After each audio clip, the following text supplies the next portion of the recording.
مرحبا طلاب، نكمل وياكم موضوع the flow of water through soils أو soil seepage. اليوم راح نشوف تأثير the flow condition على ال effective stresses وأيضا على ال poor water pressure. يقصد بال flow condition within a soil layer هو هل أن الماء at static state أو no flow state أو الماء جاي ينخفض نحو الأسفل ونسميه downward flow أو downward one dimensional flow، أو الماء جاي يرتفع إلى الأعلى.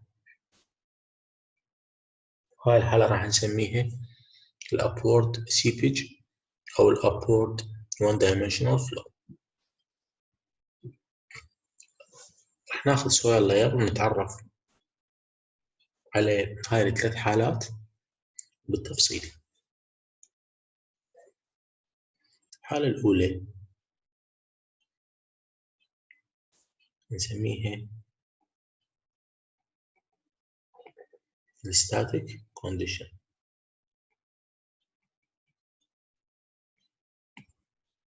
أو no flow state.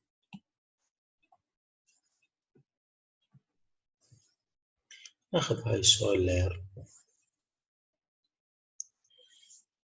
نتعرف على كل تفصيل موجود عندنا بهذا المخطط. نجي عندنا ال soil thickness متمثل بال H2 وهذا هو ال ground level. منطيني هنا الجاما saturated thickness of soil اتفقنا عليه H2. ال ground water level هنا أعلى من ال ground level بارتفاع H1 ومحدد لي الديتم along line EE ومنطيني طبعا هو هذا يمثل أوطأ نقطة بالسويل لاير ومنطيني البيزوميتر هيد أو قراءة البيزومتر بأوطأ نقطة بالسويل لاير. واتفقنا أنه البيزومتر يمثل لي البريشر هيد أو البور ووتر بريشر. من خلال المخطط جاي نشوف أنه البيزومتر هيد بالضبط مساوي لمن؟ للووتر ليفل أو الجراوند ووتر ليفل. بهاي الحالة راح نعرف أنه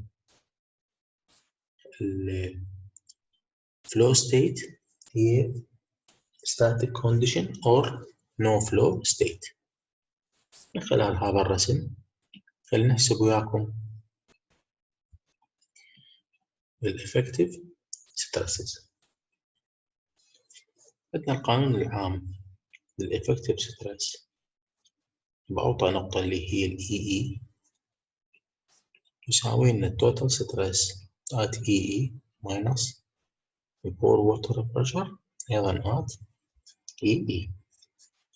المطلوب من عندنا حاليا أن نحسب total stress ونحسب البور ووتر بريشر وننقصهم واحدة من الثانية حتى نحسب الإفكتيف ستريس. مثل ما نعرف التوتال ستريس هو مجموع الطبقات من الأعلى إلى الأسفل وصولا إلى النقطة اللي نريد نحسب بيه أو الليفل اللي نريد نحسب بيه توتال ستريس. احنا نريد نحسب توتال ستريس along EE line راح نسوي شنو؟ راح نبدأ نجمع الطبقات من الأعلى للأسفل. فعندنا أول شي H1 في جاما ووتر بلس H2 في جاما ساتوريتد.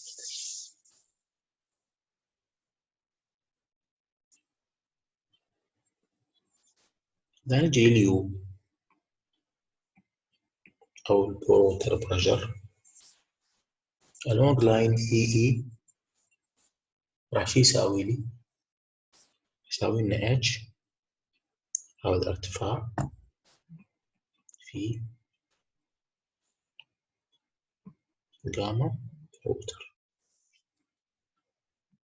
بما أنه H تساوي لنا H1 بلس H2 في جاما ووتر، فممكن نكتب البور ووتر بريشر ويصير H1 في جاما ووتر بلس H2 في جاما ووتر. إذا صار عندي توتال ستريس والبور ووتر بريشر جاهزات، فقط ننقص وحدة من الثانية، نقول effective stresses along EE line راح يساوي لنا H1 في جاما ووتر بلس H2 في جاما ساتوريتد ماينس H1 جاما ووتر ماينس H2 في جاما ووتر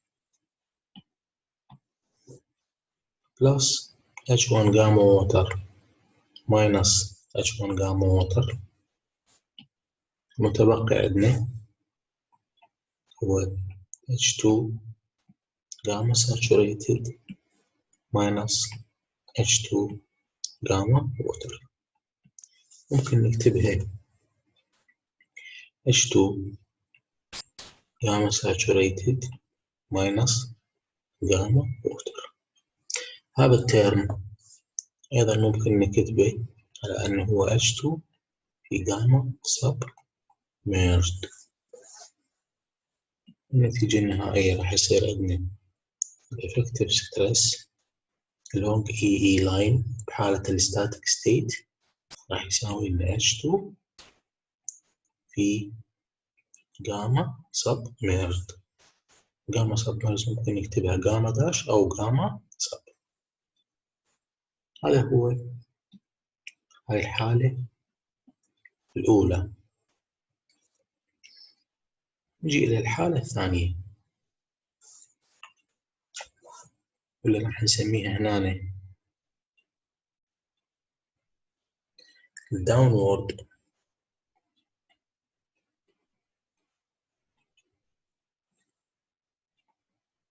one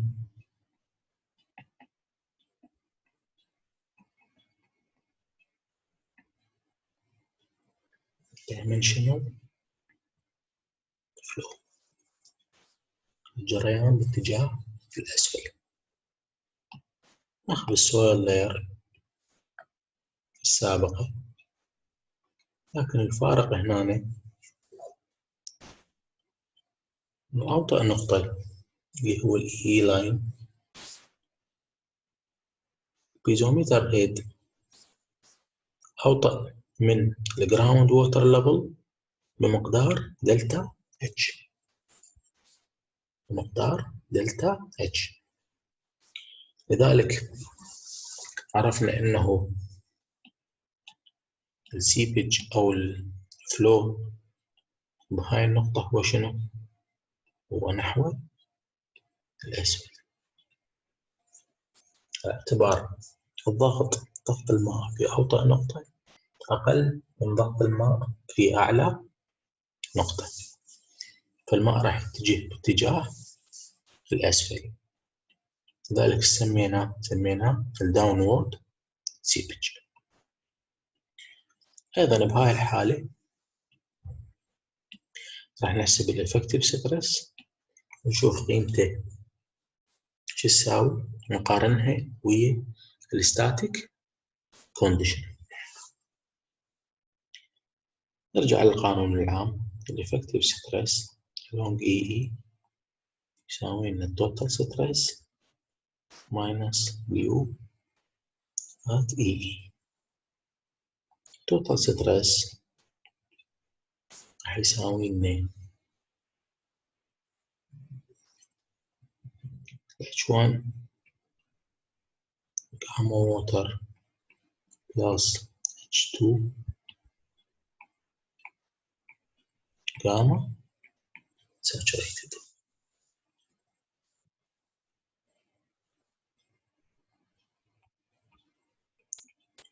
for water pressure H في gamma water في gamma water. هذا ارتفاع الماء بالبيزومتر at أو along EE line. هذا ايش نقدر نكتبه؟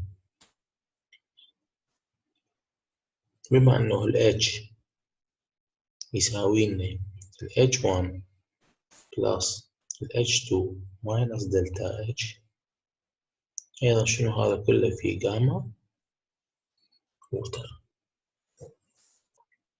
وبالتالي راح نكتبه H1 في جاما ووتر plus H2 في جاما ووتر minus دلتا H جاما ووتر.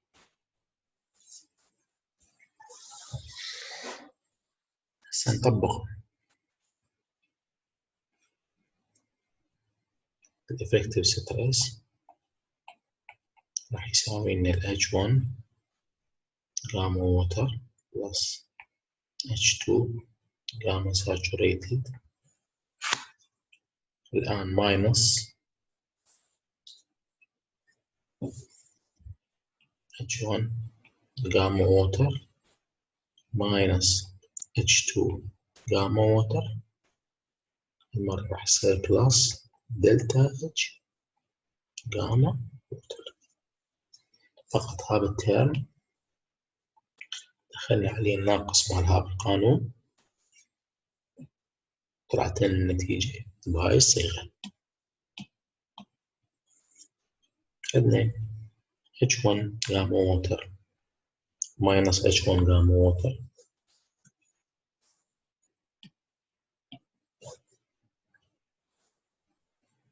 متبقي عندنا هو H2 gamma saturated minus H2 gamma water plus delta H gamma water.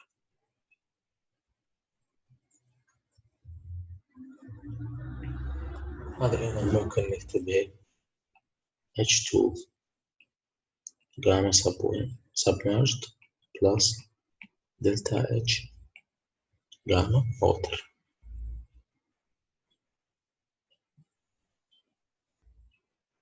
هنا نلاحظ at static state الeffective stresses ساوت لي ال H2 في جاما submerged على اعتبار انه هذه الطبقة مالت السويل هي submerged، كون الووتر تيبل هو أعلى من الجراوند ليفل.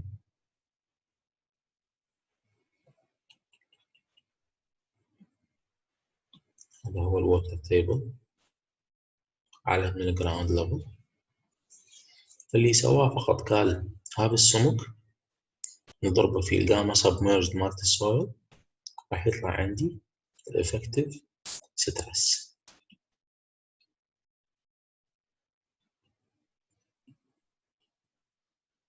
في حالة الداونورد سيبيج طلع لي نفس هذا التيرم اللي هو H2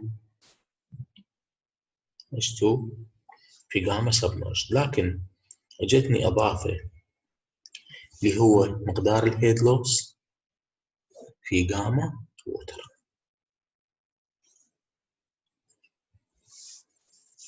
هذا معناه انه الافكتيف ستريسز تحسنت عندي وين؟ at الداونورد سيبج. اما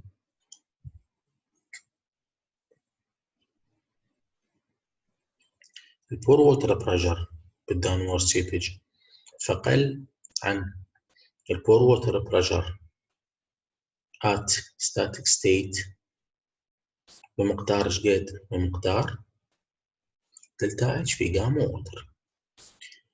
فجاي نلاحظ اي نقصان بالبور ووتر بريشر جاي يعوض بمن؟ بزيادة مساوية للنقصان وين؟ بالإفكتيف ستريس. هذا النقصان اللي كان عندنا بالبور ووتر بريشر بالداونورد سيبج، هذا هو نفس مقدار الزيادة انتقلت عندي منين؟ من الإفكتيف، من البور ووتر بريشر. المرة راحت لي الإفكتيف ستريس.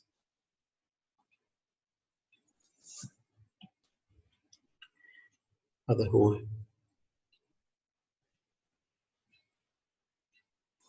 الداونورد سيبج. ناخذ الحالة الثالثة اللي هي الأبورد سيبج.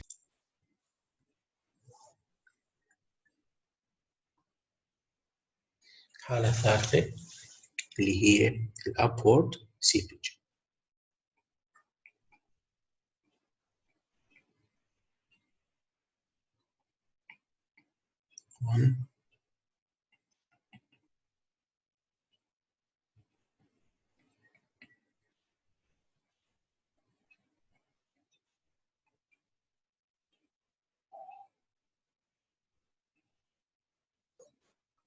upward one dimensional flow.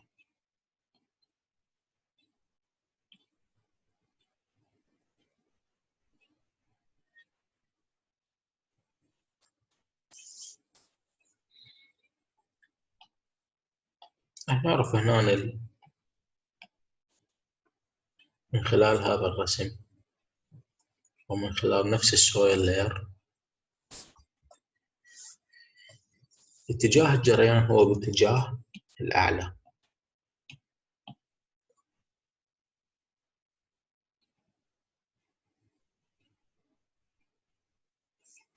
شلون عرفنا باتجاه الأعلى؟ أوطى نقطة بالسويل لاير اللي هو الاي اي لاين، البور ووتر بريشر أو البيزومتر هيد قراءته أعلى من الجراوند ووتر ليفل بمقدار دلتا اتش. هاي الزيادة أو هذا الفرق راح يعطيني انديكيتر انه الفلو هو اتجاه الأعلى. بعد ما عرفنا اتجاه الفلو راح نبدي نحسب الافكتيف ستريس والبور ووتر بريشر، نشوف تأثير الابورد سيبج عليها.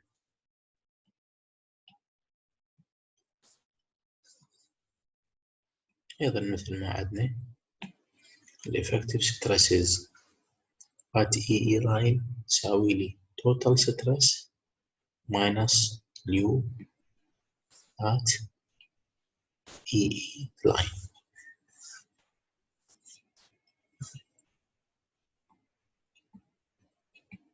total stress راح يساوي لنا ال H1 في جاما ووتر بلس H2 في جاما saturated. أما البور ووتر بريشر راح يساوي لنا ال H بلس دلتا H في جاما ووتر. ال H هنا تعادل لي H1 بلس H2 بلس دلتا H كله مضروب في جاما ووتر. راح يصير عندنا ال H1 جاما ووتر بلس H2 جاما ووتر بلس دلتا H في جاما ووتر.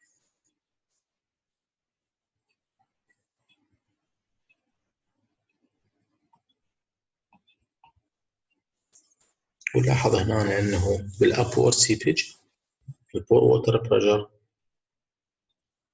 زادت بمقدار دلتا اتش في جاما ووتر.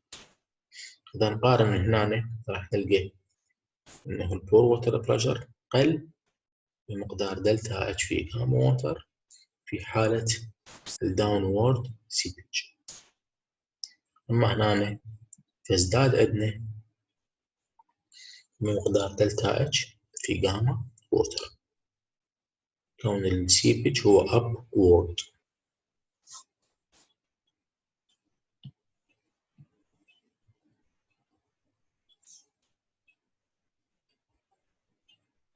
الإفكتيف ستريس راح يساوي لنا H1 جاما ووتر بلس H2 جاما ساتوريتد minus H1 جاما ووتر minus H2 أيضا جاما ووتر minus دلتا H في جاما ووتر. فقط على هذا القوس دخلنا الماينس مالت هذا القانون والنتيجة النهائية H1 جاما ووتر minus H1 جاما ووتر راح يصير عندنا H2 جاما saturated minus H2 جاما ووتر minus دلتا H في جاما ووتر يساوي لنا H2 جاما submerged minus دلتا H في جاما ووتر. لاحظ هنا إنه الإفكتيف ستريسز بالأبورد سيبج قلت بمقدار دلتا اتش جاما ووتر. إذن مقدار النقص الزيادة اللي صارت عندي بالبور ووتر بريشر تحولت إلى نقصان وين بالإفكتيف ستريس في حالة الأبورد سيبج. أما في حالة الداونورد سيبج فالحالة كانت معكوسة. الإفكتيف ستريس زاد بمقدار دلتا اتش جاما ووتر. أما البور ووتر بريشر فهو قل بمقدار دلتا اتش جاما ووتر. وعرفنا ليش هنا السيبج هو upward وليش هنا السيبج هو downward. وهذه هي الحالة الستاتيك ستيت. فرق الابورد والداونورد عن الستاتيك ستيت هو مقدار فرق الضغوط بين أوطى نقطة وأعلى نقطة. بين أوطى نقطة وأعلى نقطة.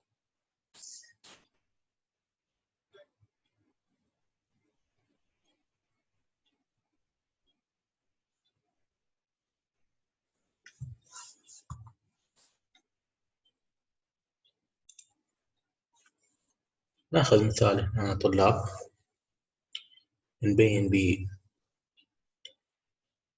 حساب الإفكتيف ستريسز with respect to different flow condition. مثال يقول for the soil condition shown below. هذه هي soil layer. يريد حساب total stress وال pore water pressure. يقصد بها أنا يريد حساب اليو، ويريد من عندنا الإفكتيف ستريس. هذا هو التوتال ستريس. بيا نقاط بالA B and D.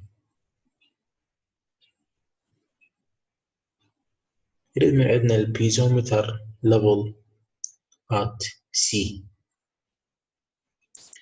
يريد من عندنا الهيدروليك جريدينت. يريد من عندنا الفلو دايركشن.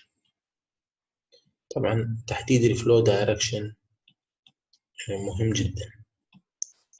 ممكن نبدي بتحديد الفلو دايركشن. من الرسم نلاحظ انه التوتال هيد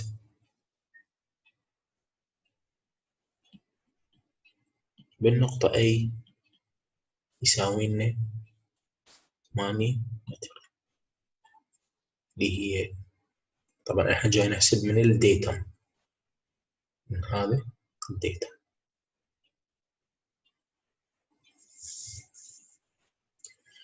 نشوف 2 زائد 2 زائد 4 8 متر. هذه هي أعلى نقطة. نقطة A هي أعلى نقطة وين؟ بالسويل لاير. إذا نجي إلى أوطأ نقطة بالسويل لاير اللي هي نقطة D، ونشوف التوتال هيد at D يساوي لنا 10 متر. إذن بما أنه الهيد أو التوتال هيد at D عفوا هو أعلى من التوتال هيد at A، إذن الفلو راح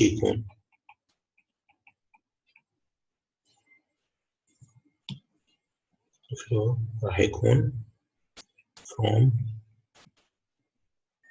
D to A.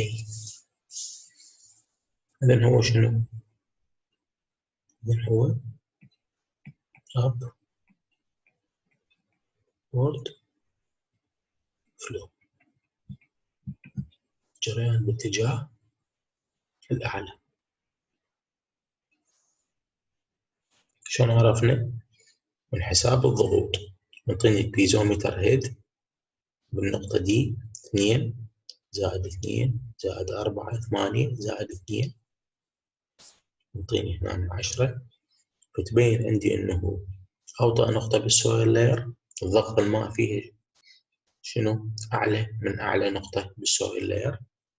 اذن شيء بديهي، اذا الماء راح ينتقل من دي الى من؟ اتجاه A. فهذا هو كان المطلب رقم 4 حليناه بالبداية. بعدها يريد من عندنا الهيدروليك جريدينت. الهيدروليك جريدينت هنا رابعا ثالثا. الهيدروليك جريدينت شو يساوي لنا؟ يساوي لنا دلتا اتش اوفر ال. دلتا اتش بما انه الفلو from D to A فراح يصير عندنا total head at D minus total head at A تقسيم ال L اللي هي سمك الطبقة اللي هي 8، راح يساوي لنا 10 ماينس 8 على 8. الجريدينت هو 0.25. هذا هو الهيدروليك جريدينت. تم حساب من القانون العام اللي هو دلتا اتش اوفر ال. دلتا اتش هنا بالسؤال هي هذه اللي هو total head at D minus total head at A. أوطى نقطة إلى أعلى نقطة. بعدها نبدأ بحساب total stress for water pressure and effective stresses وين؟ بهذه النقط A B D. شوف من خلال الرسم نجي إلى أول نقطة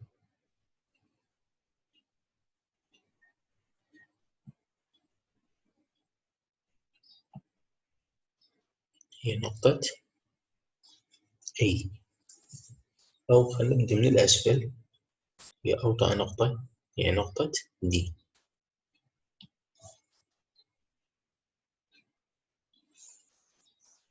النقطة دي نبدأ نحسب بيها total head والelevation head. من عندها نقدر نحسب البريشر هيد. البريشر هيد إذا ضربناه في جاما ووتر راح يعطيني بور ووتر بريشر.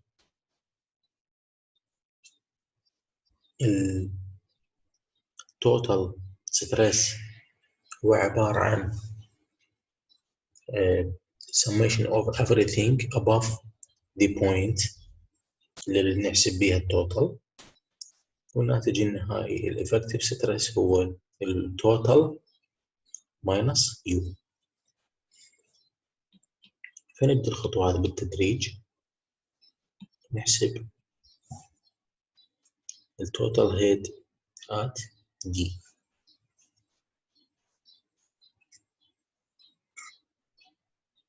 طبيعي من الرسم نشوف ارتفاع الماء بالنقطة دي هو 2 زائد 2 زائد 4 زائد 2، راح يكون عندي التوتال هيد هو 10.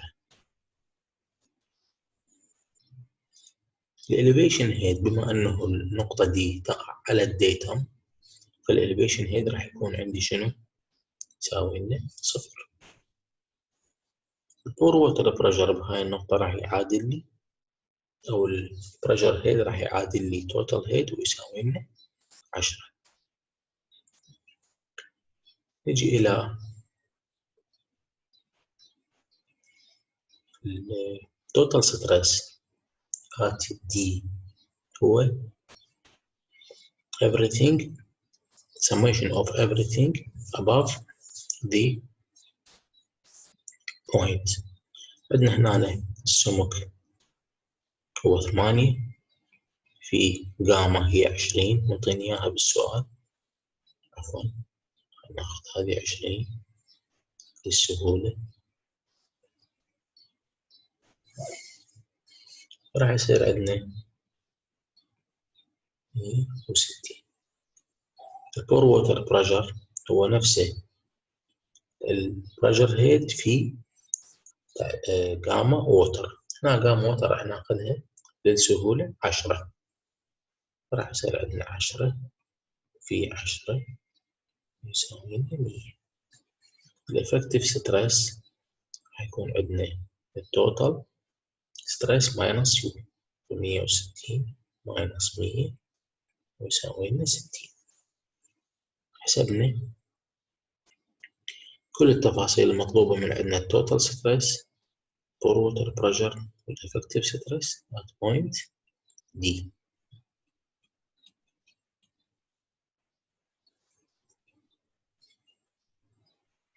وعرفنا أنه التوتال ستريس at D يمثل لي ارتفاع الماء بالبيزومتر يعطيني إياه بالسؤال، والإليفيشن هيد هنا 0، والسبب إنه النقطة دي تقع مباشرة على الديتم لاين. أما البريشر أو البريشر هيد فهو يمثل لي شنو؟ يمثل لي ارتفاع الماء بالبيزومتر آت دي، واللي هو 2 زائد 2 زائد 4 زائد 2 ويساوي لنا 10. نجي إلى النقطة اللي بعدها اللي هي النقطة C.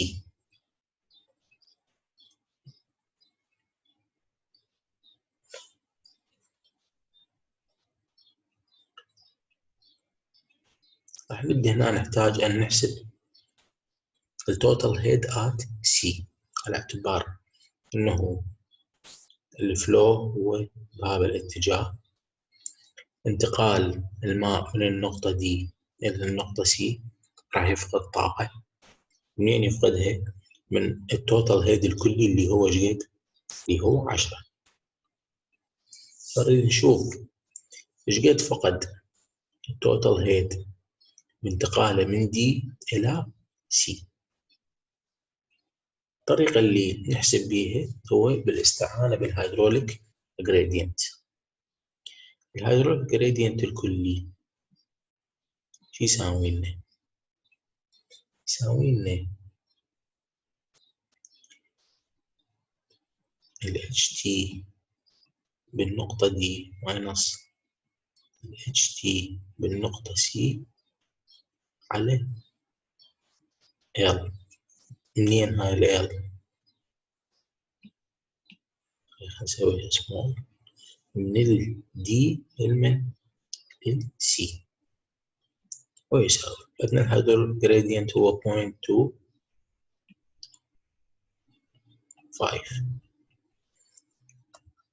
total head at D هو 10 ماينس التوتال هيد at C احنا نريده، وال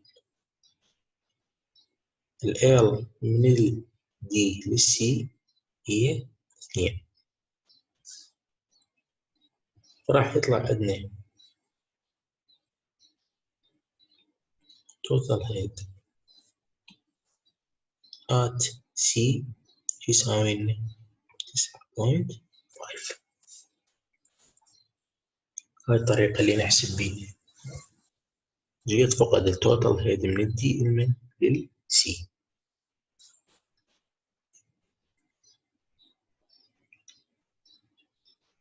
راح يصير عندنا 9.5.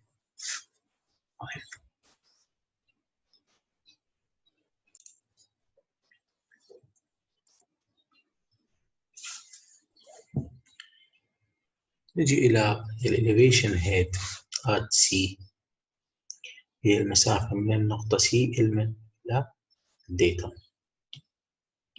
راح تكون هنا 2 متر. البريشر هيد هو التوتال ماينس الإليفيشن هيد، راح يساوي لنا هنا 7.5. نجي إلى التوتال ستريس هو everything above the point، راح يكون 6 في 20 يساوي لنا 120. البور ووتر بريشر هو 7.5 في 10 75. والتوتال ستريس راح يكون عندنا 120 ماينس 75 يساوي لنا 45.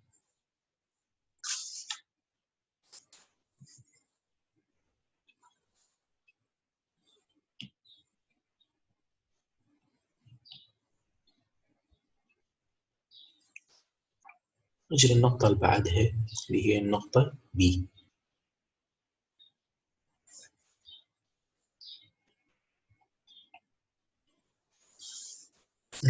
حساب التوتال هيد at B نفس الطريقة اللي حسبنا بيها التوتال هيد at C. ممكن نبدي من النقطة D وممكن نبدي من النقطة C. أنا راح أبدي من النقطة C وأنتوا ممكن تحسبونه من النقطة D. فنقول الهيدروليك جريدينت يساوي لنا الاتش توتال at النقطة C ماينس الاتش توتال at نقطة B اللي هي النقطة اللي بعدها على ال من C لمن للB ويساوي الهيدروليك جريدينت هو 0.25 راح يساوي لنا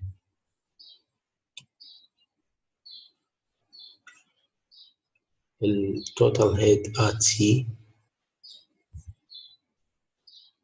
هو 9.5 ماينس توتال هيد at B احنا نريده، والمسافة من ال C لل B هي 2 متر.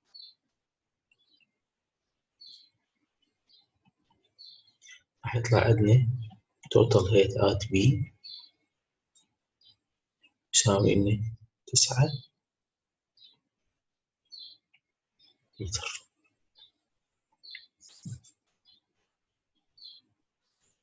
والإليفيشن هيد يساوي لنا 4 والبريشر هيد راح يكون 9 ناقص 4 اللي هو 5. التوتال بريشر راح يكون عندنا أو التوتال ستريس راح يكون عندنا 4 في 20 يساوي 80 والإفكتيف ستريس هو 5 في 10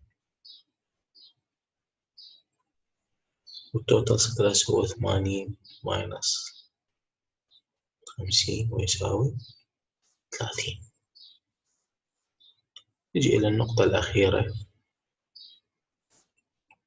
هي نقطة A. التوتال ستريس at A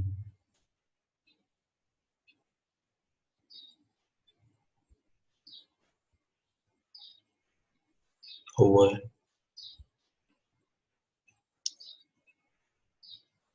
8.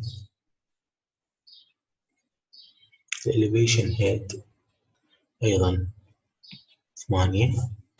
البريشر هيد شيء طبيعي إنه إحنا وصلنا إلى ضغط الأتموسفيريك، يعني أنا بريشر هيد ما عندي هنا أي مي فوق هاي النقطة، راح يكون عندي 8 زائد 8 ويساوي لي 0، وبالتالي كل القيم البقية راح تتعادل لي، راح تساوي لي 0.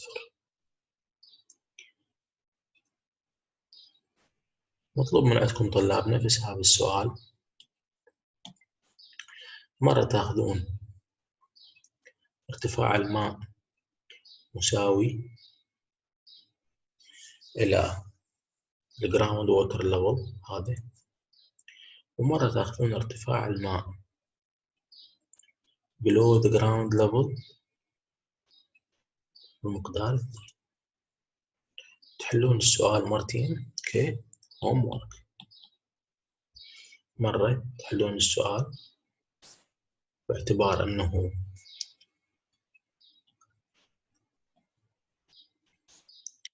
ارتفاع الماء بالبيزومتر هيد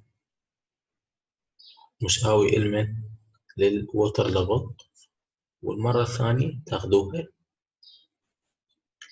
below ground water المي وين واصل فقط لهنا 2 متر below the ground level.